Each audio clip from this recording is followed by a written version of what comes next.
ఇక డీటెయిల్స్ చూస్తే ఉత్తరాంధ్ర అభివృద్ధి మకుటంలో మరో సంచలన ఘటన నమోదు కాబోతోంది. విజయనగరం జిల్లా భోగాపురంలో అత్యంత ప్రతిష్టాత్మకంగా నిర్మించిన అల్లూరి సీతారామరాజు అంతర్జాతీయ విమానాశ్రయం ఉత్తరాంధ్ర ప్రాంతానికే మణిహారంగా నిలుస్తుందని రాష్ట్ర ముఖ్యమంత్రి చంద్రబాబు వ్యాఖ్యానించారు.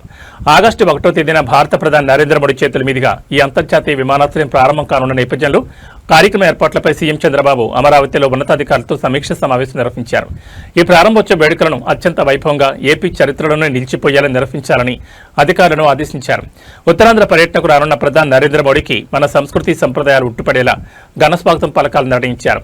థింస, సవర, కొమ్ము కోయ వంటి గిరిజన జానపద సాంప్రదాయ నృత్య రూపాలతో మోదీకి స్వాగత తోరణాలు పలుకనున్నట్లు సీఎం తెలిపారు.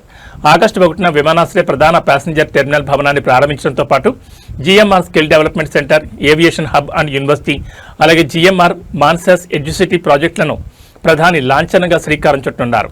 ఈ సమీక్ష సమావేశంలో హోంమంత్రి వంగల్పూడి అనిత, ప్రభుత్వ ప్రధాన కార్యదర్శి సాయి ప్రసాద్, ఐ ప్రత్యేక సీఎస్ కృష్ణబాబులతో పాటు విజయనగరం, శ్రీకాకుళం జిల్లాల కలెక్టర్లు, ఎస్పీలు, టీడీపీ రాష్ట్ర అధ్యక్షుడు పల్లా శ్రీనివాసరావు, సివిల్ ఏవియేషన్ అధికారులు మరియు జీఎంఆర్ ప్రతినిధులు పాల్గొన్నారు. భోగాపురం ఎయిర్పోర్ట్ అందుబాటులోకి వస్తే ఉత్తరాంధ్రలో టూరిజం, ఐటీ, పారిశ్రామిక రంగాలు పరుగులు తీస్తాయని విశ్లేషకులు భావిస్తున్నారు.